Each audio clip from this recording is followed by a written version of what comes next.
When American crocodiles move into a South Florida power plant, biologists go to work restoring these endangered species, lovingly dubbed nuclear crocs of the Everglades. Welcome to Mutual of Omaha's Wild Kingdom.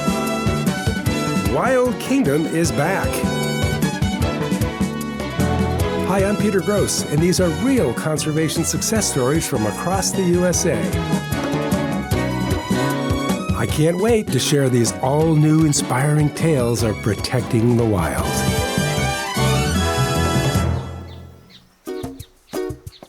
Crocodiles have been around in some form or another for over 85 million years, and yet they've been on the threatened or endangered species list for most of our lifetime. These magnificent reptiles need specific conditions to thrive, typically nesting in fresh or brackish waters of coastal lagoons and mangrove swamps. Here in the U.S., the perfect crocodile paradise awaits them at Turkey Point on the coast of Biscayne Bay, south of Miami, Florida.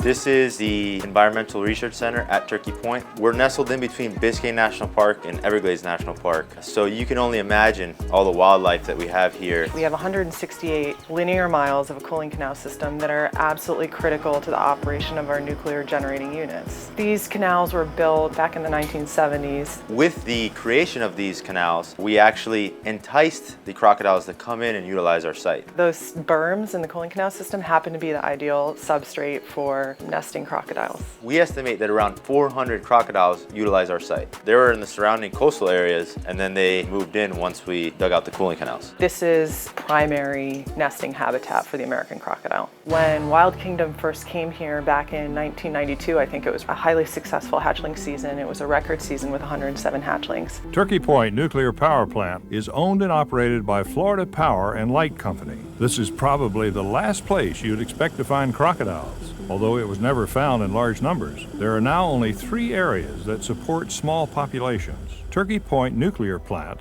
and its incredible network of cooling canals is one of them. Last year we had 565 hatchlings, so we have 5 times the number of hatchlings, and it's truly demonstrating species recovery in this area. The American crocodile was actually downlisted from endangered to threatened in 2007, largely in part due to the work done here at Florida Power and Light's Turkey Point. So much of the success of the crocodile depends upon its habitat, and a lot of our cooling canal system happens to be critical habitat. So if we don't do our part to protect them, the American crocodile population could really be impacted. I believe it's an excellent story of exercising smart conservation measures to help the American crocodile. So what is the magic formula at Turkey Point? Crocodiles are a rare and vulnerable species. Why are they thriving here? Crocodile is the ultimate reptile. Big, bad to the bone, big old teeth, smart, can communicate. We haven't even scratched the surface of what we know about them. And you're always learning something new. Learning about crocodiles wasn't the original purpose for these canals. Nuclear reactors are like giant water heaters, creating steam that pushes turbines to drive generators and produce electricity. So, the canals were designed to remove the heat that's produced by the plant's generation of power and return once again clean as a whistle. The water in the cooling canal system never comes in contact with anything radioactive. It is part of a closed loop system. But Florida Power and Light quickly discovered these calm saltwater channels served an unexpected purpose. Perfect neighborhoods for crocodiles, a species desperately in need of a safe place to live. What makes a crocodile so special is that South Florida is really the only place where they're found in the United States. They can't handle the cold, so they can't travel very far north. That makes their population very vulnerable. If we create the perfect habitat, we funnel them to where we want them to go, right? Where it's safe for them to go. Wildlife biologist Michael Lorette leads the effort to protect these incredible creatures. Each year, hatchlings are born and raised right here on the site with a little help from the Turkey Point Croc Team. It's mating season, so we begin with a search for active nests. This requires a keen eye, a little patience, and a unique perspective. You very much have to think like a crocodile. We drive down the canals, we look for slides up on the bank. We follow those slides and hope that they lead us to a nest. Her weight up against that substrate will show us that she's going back and forth in that area. So you can see this right here. You can see it's all disturbed from her coming up and checking to see if her eggs are ready to hatch. This could pop any day.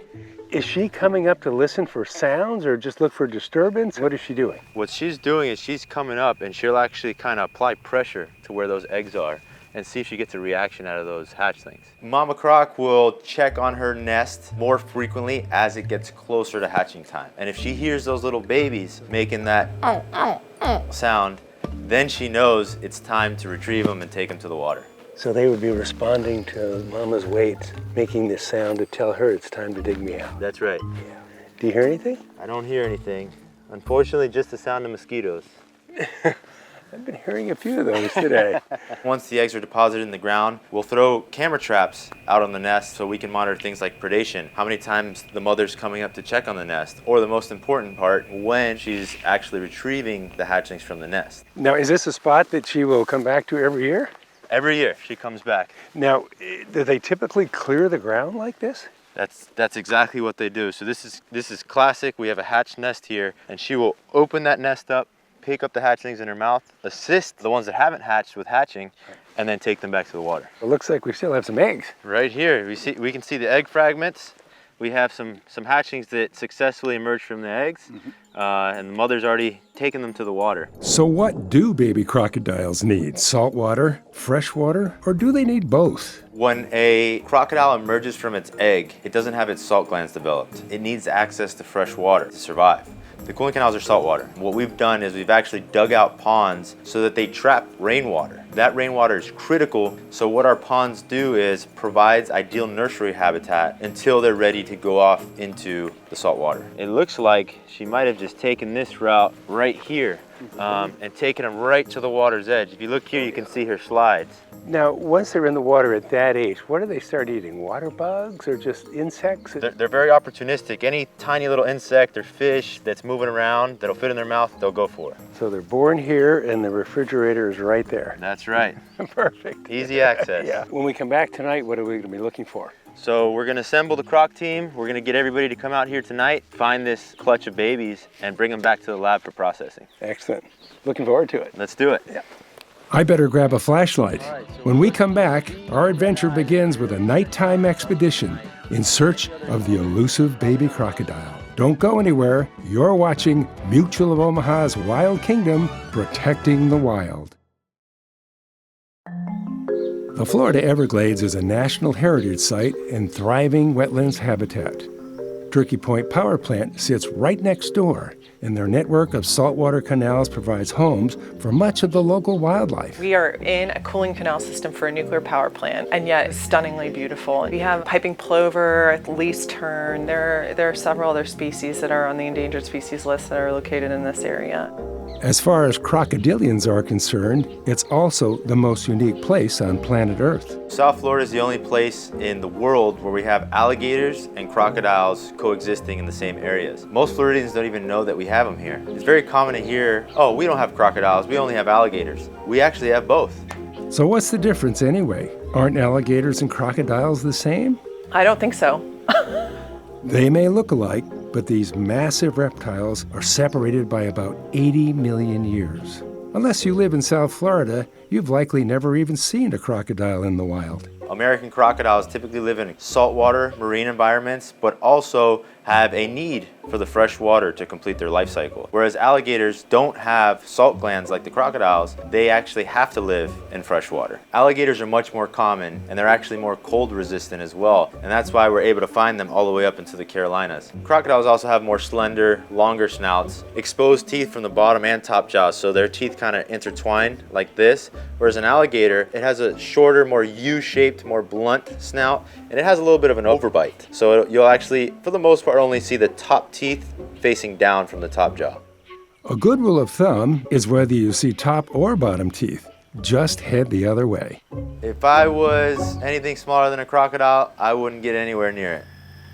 Keeping your distance is always best, but the Croc team here at Turkey Point are trained professionals who need to get up close and personal to gather their important data. Our team involves many individuals, and they're constantly pulling 5.5 million data points in this area to make sure that we are managing it well, and that in turn has a benefit to the American crocodile species that are here. The crocodiles have just hatched new eggs, and we need to collect the babies for a quick health exam and tag them so the team can follow their journey as they grow.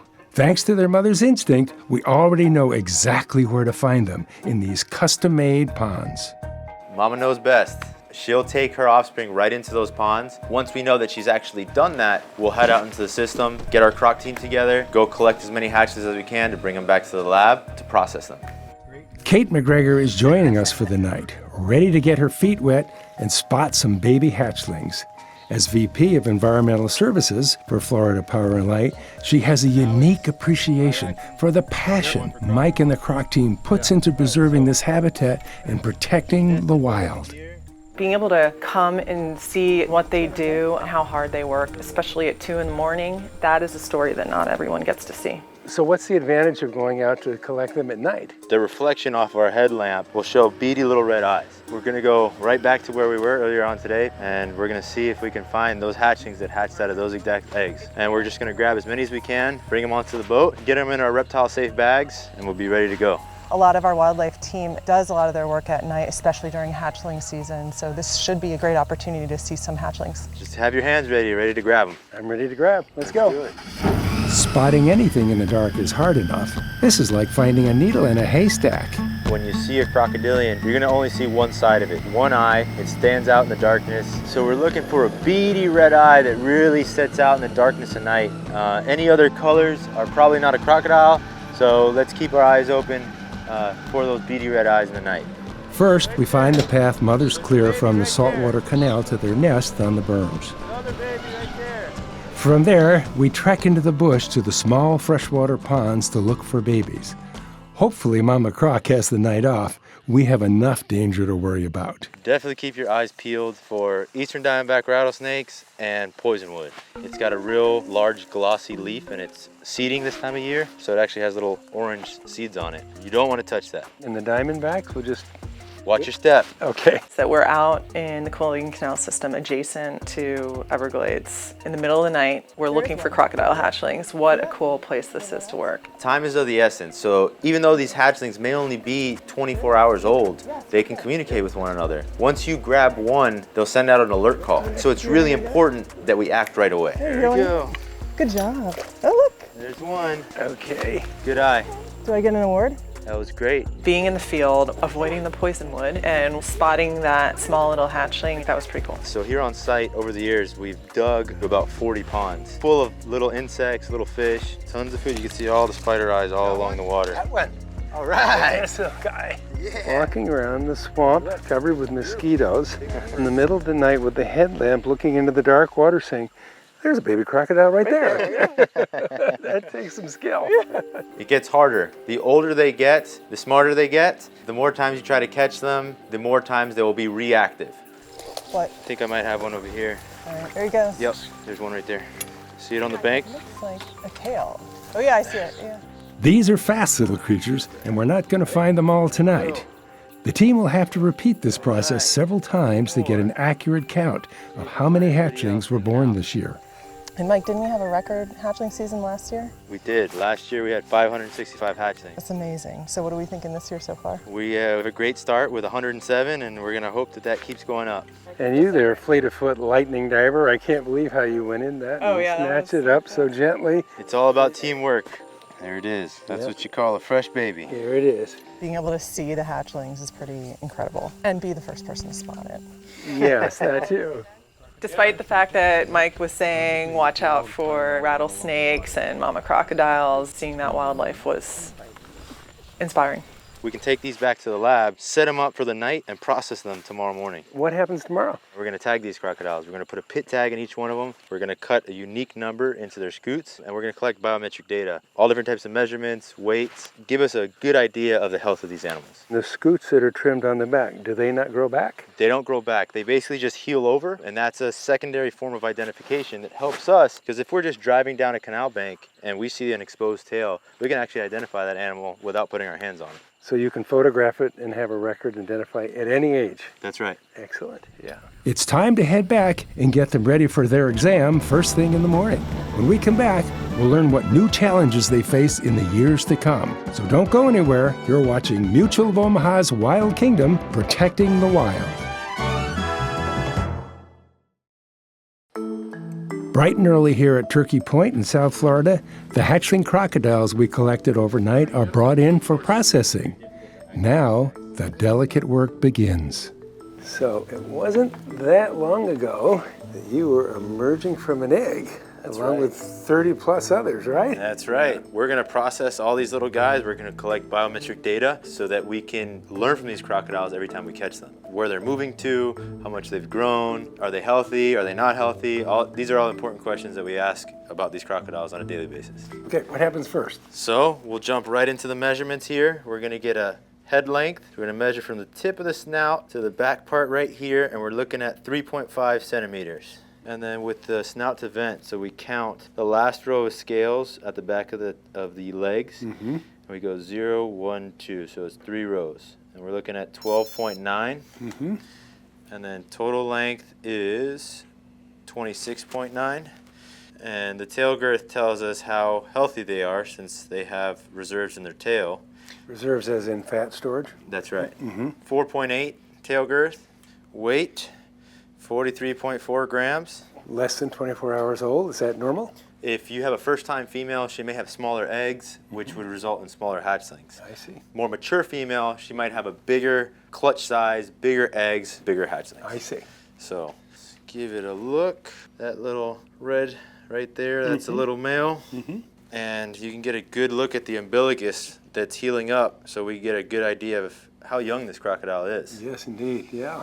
Next, we're gonna go ahead and insert the pit tag, which goes right on the right side of the tail. You wanna help me out there? Sure, I'll hold it. Thank you. So it's just a little subcutaneous implant. That's right. Now that sound, which is the first time I've heard it, is the exact same sound they make from within the egg when they're using their egg tooth to break out of the egg to alert the female to come open the pile of the nest, correct? That's right. Yeah. Okay. Let's See double if check. it's sending a little. There it There is. it is. You are officially trackable. And this crocodile is ready for its unique identification number, which is 3989. If this little guy were to get into a battle, get his tail bit off, we wouldn't be able to rely on that clip number, so then we'd rely on the pit tag number. Right. So just a secondary form of identification. And we're just clipping these scoots here. They don't grow back. 3989. So you're counting from the back forward? Yes, so the 3 rows of scoots, double right an agency number, which is Turkey Point. So every crocodile that's double right 9 was tagged at Turkey Point first. I see. The rest of the identification number allows me to know exactly which scoots to clip all the way across. And this guy's ready to go back to the wild. So these will all be taken back and reintroduced to the same location, right? Yes, we'll take them right back where we caught them in most cases. Try to get them back to the wild as quickly as we possibly can. And how long will they stay together? If they have a bunch of resources, they'll eat up as much as they can. They might stick around to stay close to those resources, or they may venture off to other areas. But it'll be a long time before they venture into the saltwater, right? So they can go into it, but they can't survive in it. As long as they have access to that fresh water, then they'll be all right. I see.